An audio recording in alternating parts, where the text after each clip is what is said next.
It's funny, we're constantly surrounded by people.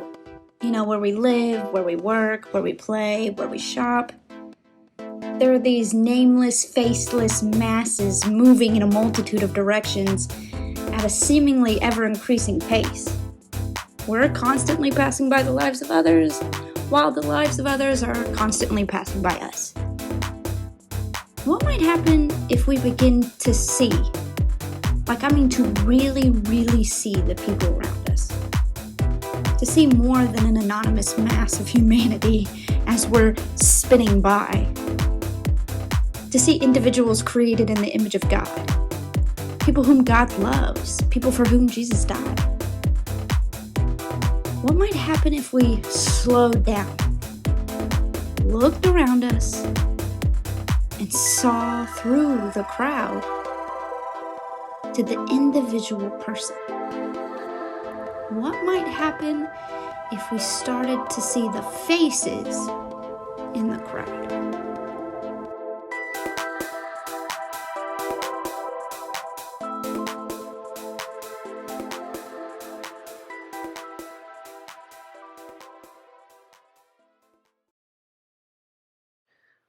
I'm not sure anybody really likes crowds. Uh, they're usually something that we learn to tolerate. Sometimes we're in a crowd that we would celebrate, but I'm not sure anybody really likes crowds. I remember a few years ago we had the opportunity to take our kids to Disney World, and because the park opened at 9 o'clock, we got there at 6:30 with the other 30,000 people who were ready to make a mad dash to meet Anna and Elsa at the castle. And I got to be honest, as a dad who was still recovering from the 20-hour journey from Detroit to Orlando with 5 kids under the age of 12 at the time, that was a crowd I kind of tolerated. Now, on the other hand, end zone, lower bowl, Neyland Stadium with 100,000 screaming Rocky Top at the top of our lungs, that was a crowd to celebrate. And both of them are experiences I would like to relive. They were good things, but there's a whole lot of people. And I'm not sure anybody really likes crowds. Uh, uh, Even though both were good experiences, I wouldn't really want to live in the midst of either one. Maybe Neyland on game day, but uh, but there's just this blur of people pressing in from every side. And now some people are energized by crowds, right? By being around people, they just like, man, that is what gets their wheels turning, gets them going. I don't understand those people. I'm more by nature what you might call a cave dweller. Like I'm one of those folks. Like I don't mind people, but if there's a lot of people, eventually I just got to kind of like find the hole, crawl into it for a little while, and just kind of recharge the batteries. But I'm not sure anybody really likes crowds. And some people are especially bothered by crowds. In fact, there's a condition called enochlophobia that it creates great tension for someone to be in a crowd, right? It's a condition that causes the person to always fear irrationally that if they're in a crowd, something's going to go wrong and they're not going to be able to escape. They're not going to be able to get out to get help. And so being in a crowd is especially traumatic for them.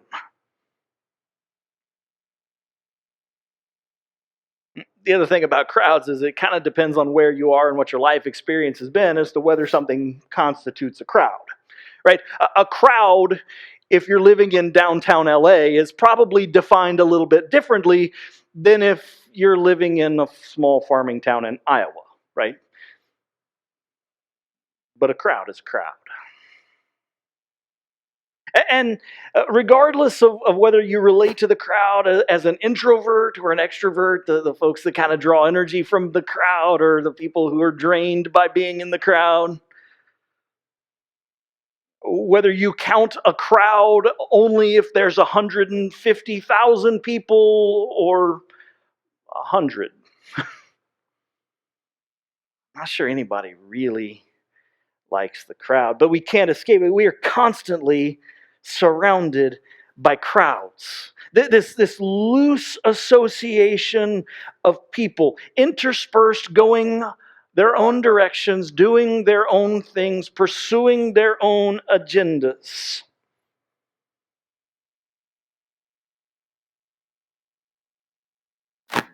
The crowd just happens to be in the same place at the same time. And sometimes you're there too. And so there are all these people around you. And sometimes the crowd can be fun, sometimes the crowd can be frustrating. But because the crowd is around us so much, it can be easy to forget that the crowd is made up of people. That the crowd is made up of people like us, people like you and me, people to whom you are just another face in the crowd. Right? Because we tend to view the world through our own perspective, right? And so when we're in a crowd, what are all these people doing here? Forgetting sometimes that for everyone else in the crowd, they're going, what's that guy here for? We're surrounded by people all the time, and so it can be easy for us to forget that crowds are made up of people. As we look into the New Testament, it shouldn't surprise us then that we constantly see Jesus amidst the crowds. And it wasn't always by happenstance, right? As Jesus made his way across the Judean countryside, he was performing miracles. He was healing the sick, casting out evil spirits. He was teaching about the inbreaking of God's kingdom, and crowds were just naturally drawn to come and see Jesus. And I think if we spend some time exploring the way in which Jesus interacts with the crowds, we can learn a lot about practicing the ways and the words of Jesus with the people all around us as well. So over the next couple of weeks, we want to spend a few weeks together exploring this idea about the faces in the crowd. To get us started, I want to invite you to turn with me to Matthew chapter 9 this morning. Matthew chapter 9. We're going to read just a couple of verses here to get us started. You can turn in a Bible, click on a device on your phone. If you're following along in the YouVersion app, all of the scriptures, all of the teaching notes for today will be in the events tab. If you are using YouVersion, that will be there for you. We're going to begin in Matthew chapter 9, verse 35, where we read this. Jesus went through all the towns and villages, teaching in their synagogues, preaching the good news of the kingdom, and healing every disease and sickness. When he saw the crowds, he had compassion on them, because they were harassed and helpless, like sheep without a shepherd. Then he said to his disciples, "The harvest is plentiful, but the workers are few. Ask the Lord of the harvest, therefore, to send out workers into his harvest field." Over the course of this series, this will be our guiding text. We'll kind of set up camp here, and we'll explore some other things about Jesus' interactions with the crowds. But those verses we just read will kind of be our guiding template for the course of this series, because I believe three really important questions about how we interact with the crowd come out of those verses that we just read. They're there in the teaching notes. If you want to jot some things down, we'll have them on the screen for you. You can fill in blanks if that kind of stuff is helpful for you. The three questions that rise up out of this moment when Jesus is experiencing the crowds go like this. First, what does it mean to see the crowd? What does it mean to see the crowd? Second, what does it mean to have compassion on the crowd? What does it mean to see the crowd? What does it mean to have compassion on the crowd? And then third, what does it mean to be sent to the crowd? What does it mean to see the crowd, to have compassion on the crowd, and to be sent to the crowd? Because that's what we see happening here with Jesus. Jesus first sees the crowd, then he is moved with compassion for them, and then he speaks of sending to the crowd. And when we hear those three questions, I think it's easy for us to go, well, I know what that means. What do you mean? What does it mean to see the crowd? I mean, they're right there. Just look.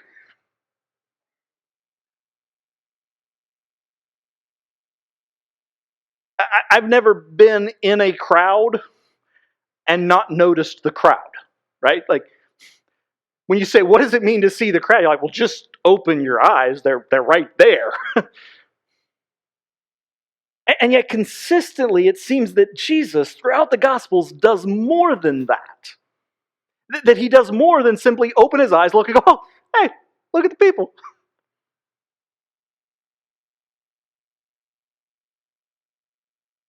Throughout the Gospels, consistently, Jesus sees the crowd, but he looks at the people.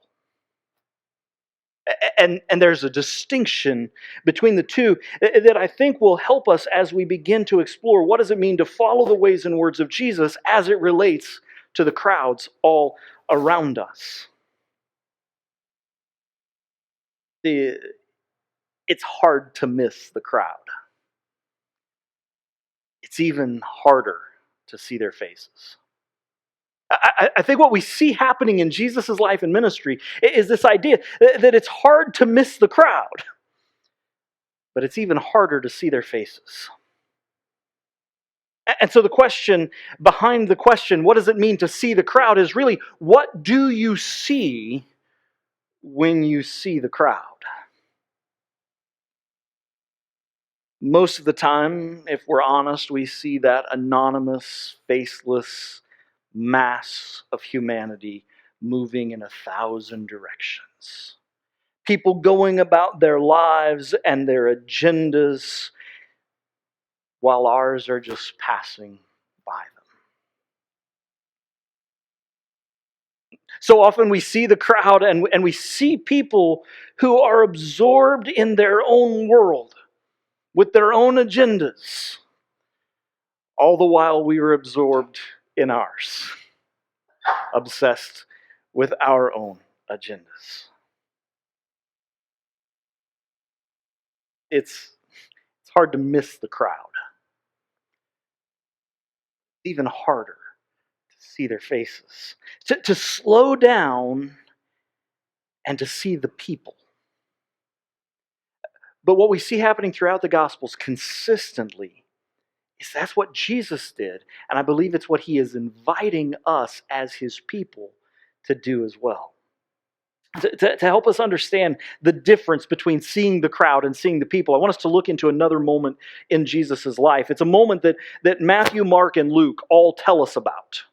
In fact, Matthew has told the story we're going to look at today just a few verses earlier in Matthew chapter 9. To really help us get our heads around this, though, I want us to look at Mark's telling of this scene, his version of this story, because Mark usually is the gospel that's really rapid fire. If you read Mark, everything's happening immediately, right after, and then this, and he condenses stories that he shares with Matthew and Luke most of the time. This is one of the exceptions to that. This is one of the few times that Mark's telling of the story is longer and gives us a little bit more zoomed in detail than the other gospel writers do. And so I want us to look together at this scene in Mark chapter 5. Mark chapter 5. We're going to begin reading the end of verse 24, where once again we see Jesus in the midst of a crowd. Let's pick it up, the end of verse 24 of Mark chapter 5. A large crowd followed and pressed around him, and a woman was there who had been subject to bleeding for 12 years. She had suffered a great deal under the care of many doctors and had spent all that she had, yet instead of getting better, she grew worse. When she heard about Jesus, she came up behind him in the crowd and touched his cloak, because she thought, if I touch his clothes, I will be healed. Immediately her bleeding stopped, and she felt in her body that she was freed from her suffering. At once, Jesus realized that power had gone out from him. And he turned around in the crowd and asked, "Who touched my clothes?" "You see the people crowding against you," his disciples answered, and yet you ask, "Who touched your clothes? Who touched me?" But Jesus kept looking around to see who had done it. And then the woman, knowing what had happened to her, came and fell at his feet, and trembling with fear, told him the whole truth. And he said to her, "Daughter, your faith has healed you. Go in peace and be freed from your suffering."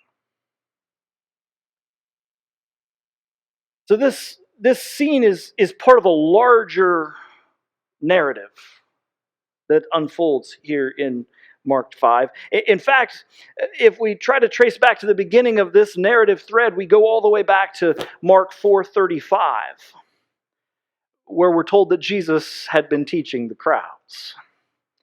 And he departs from the crowd and takes his disciples into a boat, and they make their way across the Sea of Galilee. And as they're crossing the sea, a storm emerges over the water.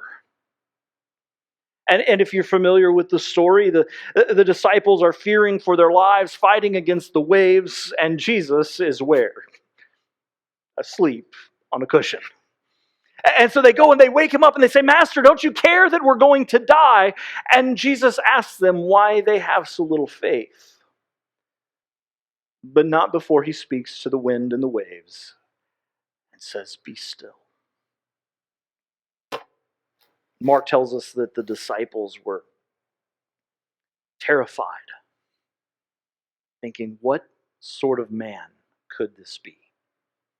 When they make their way across the lake, they're met by an individual. The camera has suddenly zoomed in from the crowd to one man. He comes running out to them from the tombs.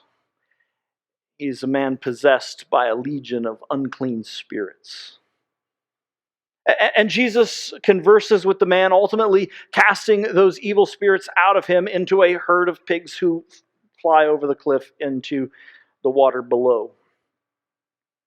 And the townspeople, who were Gentiles, when we cross over the Sea of Galilee, we've moved from Judea into the surrounding nations.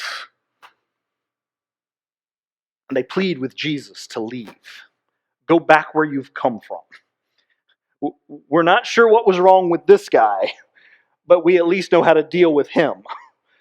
We're not sure what kind of power you might have. And so Jesus makes his way back across the Sea of Galilee. And when he and his disciples reach the other shore, guess who is there to meet them? The crowd. And so, as the crowd presses in against Jesus,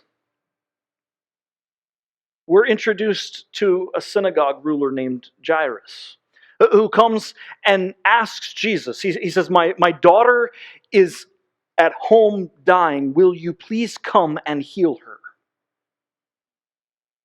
And it's as Jesus is going with Jairus, as they're pressing their way through the crowd, this anonymous, faceless, nameless mass of humanity that Mark mentions no less than 5 times in the space of just a few verses. A woman approaches Jesus and reaches out to touch him. Mark tells us that she's had a condition of bleeding for 12 years. It's a menstrual issue. And under the Old Testament law, well, you can read all about it in Leviticus 15 if you want to do that. that means that she is ritually impure. She is what the law would consider unclean, which is not a sinful thing. It's a ceremonial distinction. Okay, we have to understand, sometimes we hear clean and unclean under the law and we think sin, not sin. That's not necessarily, it's about ritual purity, not moral condition. Okay, but she is ritually impure. And under the laws of Leviticus 15, not only is she ritually impure, unclean, so too are her clothes. So too are the furnishings in her home, because under the Old Testament law, impurity, uncleanness, is a contagion. And so if you come into contact with something that is ritually impure, you also are made ritually impure, and the law spells out how you then have to be purified. And so he says, well, what's the point? If it's not about sin, not sin, if it's not a moral condition, then what's really the issue? This ritual impurity is one that brings religious isolation. She's not able to participate in the regular life and flow of the worship of God's people because she cannot defile the sanctuary of the temple. Also leads to a decline in regular social interactions because, again, ritual impurity is a contagion. It's catching. The gospel writers tell us that she's been trying unsuccessfully for 12 years to seek medical attention to correct her physical problem. And so when she has heard word of Jesus and the crowd begins to gather, she hopes that perhaps he can do for her what no one has been able to do for her. But again, she's impure, ritually impure. She is unclean. She is removed from society. And so she wants to be discreet. And so she thinks to herself, if I can just touch the edge of his robe, the things I've heard about this Jesus, that will be enough. And so as the disciples are pressing their way through the crowd, following Jairus,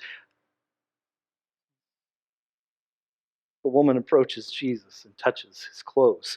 And remarkably, Jesus stops. Because we do get a little bit of Mark's hurried style here. Did you catch it? Immediately, Jesus knew that power had gone out from him. And so he stops amidst the crowd and says, "Who touched my clothes?" Now, the disciples just got off a boat. And they were on a boat because they went to the other side of the Sea of Galilee to get away from the crowd. So they go across the other side of the sea. Jesus casts this legion of demons out of a man. They go back across the sea, and who is there to meet them once more? It's the crowd again. We just left these people. And as they press their way through, Jesus says, "Who touched my clothes?"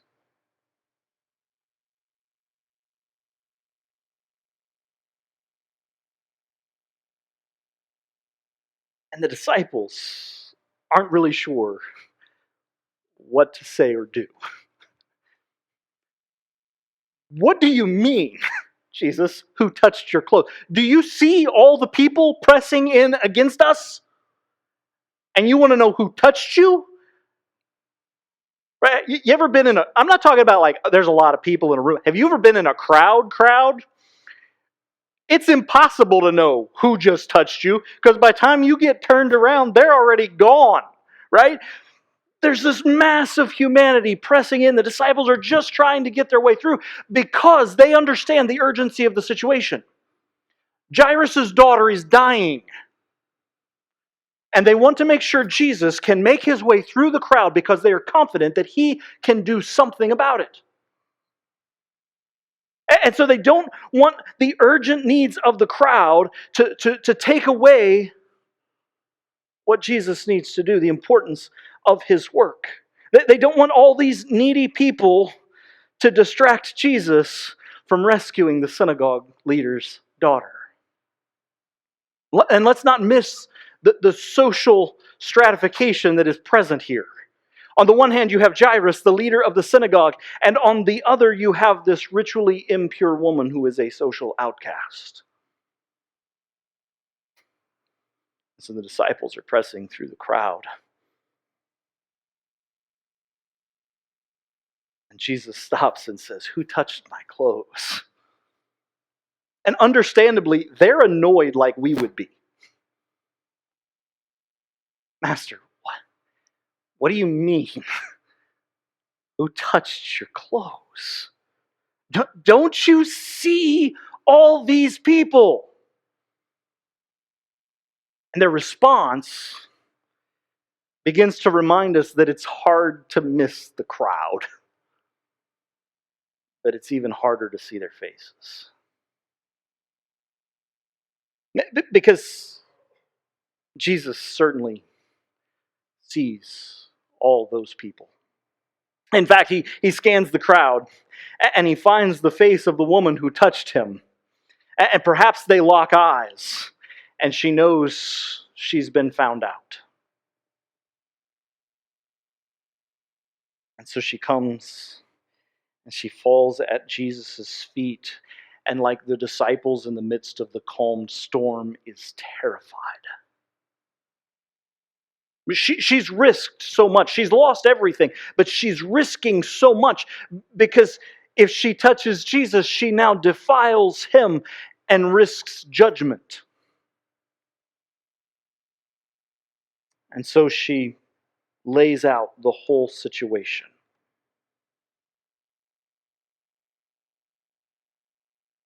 And Jesus tells her that her faith has made her well. But this delay was costly. As they turn from this woman and begin to make their way back through the crowd to follow Jairus to his house, a servant approaches Jairus and says, my master, it's too late. Your daughter has died. Don't bother the teacher any longer." Never one to be deterred, however, Jesus follows him to his house, where he proceeds to raise Jairus' daughter from the dead. You see, because when Jesus is involved, even the most urgent need can be put on hold to address an immediate need, because he's not limited in the ways that we are. He doesn't sometimes have to make the choices that we have to make, so he can give ear to the immediate need, even when something seems a bit more urgent.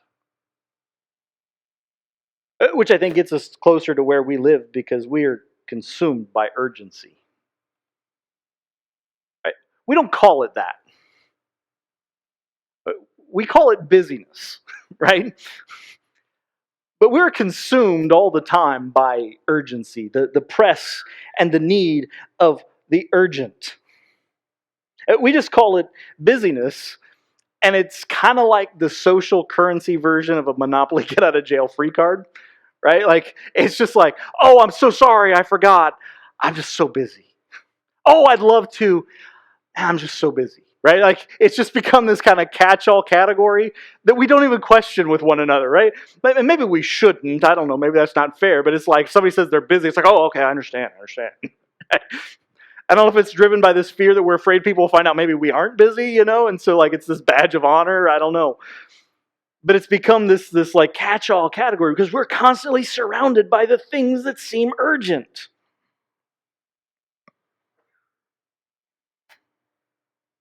We're constantly surrounded by a crowd representing innumerable needs. And there's no time for all of them. There's nothing I can do about most of them.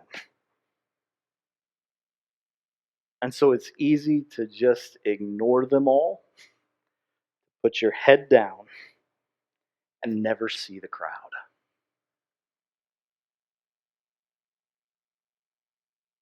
But in the course of this wider narrative that Mark has been telling us, Jesus singles out three different individuals amidst his interactions with the crowd. This man possessed by a legion of demons on the other side of the sea. This woman with a 12-year issue of bleeding. Jairus' daughter. You see, when it's your need in question, there's never anything more urgent than that. When it's somebody else's, we'll get to it.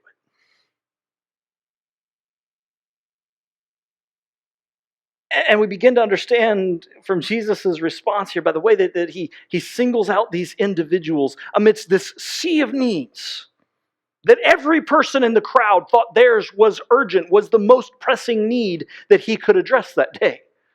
We begin to understand something about what it means to see the crowd. We begin to understand that seeing the urgent needs of the crowd all around you can blind you to the immediate needs of the individual right in front of you. Right? We're surrounded by the crowd all the time with the pressing urgency of 1,000 situations, 1,000 problems we don't feel equipped to handle. And even if we were, we could never deal with them all right now. And so we see the crowd with their urgent needs, and it blinds us to the immediate need of the individual who's standing in front of us. But learning to see like Jesus lets you begin to see both. To begin to understand there is this nameless, faceless mass of humanity with innumerable problems that you can't fix. And seeing the person standing next to you whose world you could change if you only would take the time to try.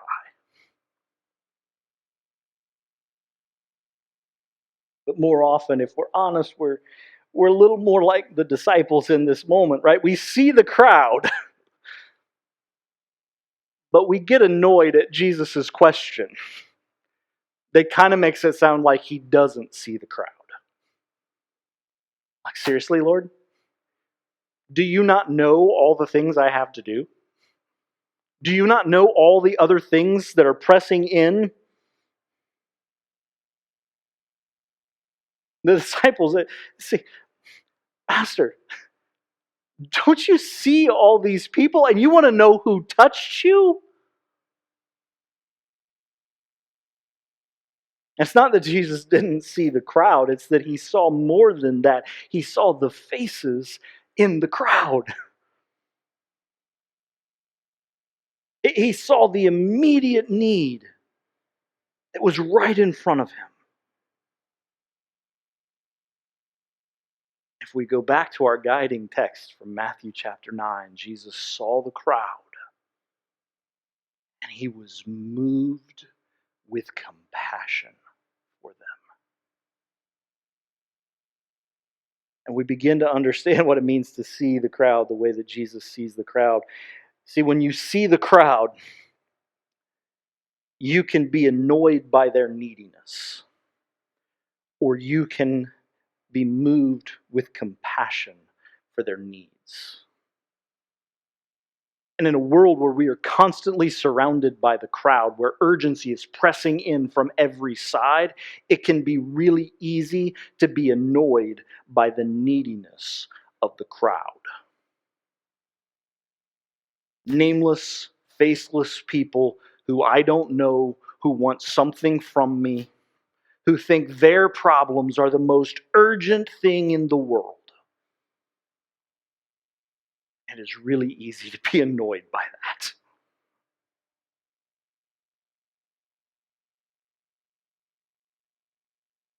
You see the crowd, you can be annoyed by their neediness, or you can be moved with compassion for their needs. Here's the thing though, only one of those reactions looks anything like Jesus, who saw the crowd and was moved with compassion for them.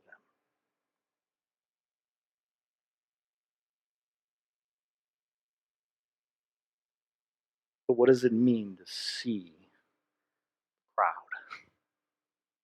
the crowd? To really look and not just see the crowd, but to see the people, to see the faces in the crowd. Invite the band to come back.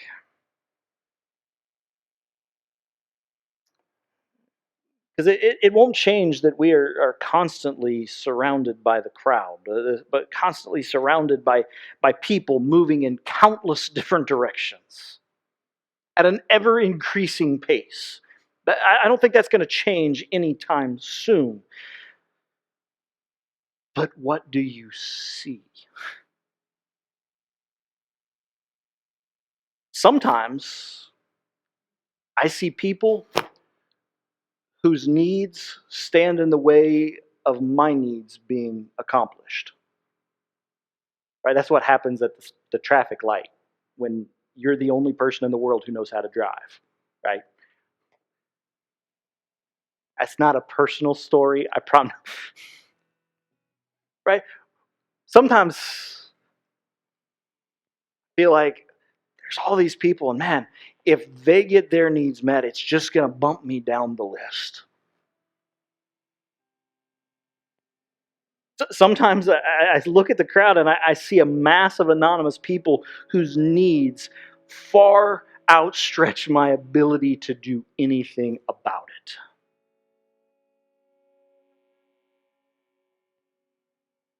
Jesus invites us to see the crowd and to then see the faces in the crowd, to see the people whom he loves, people for whom he died, people he is inviting us to serve. Would you pray with me?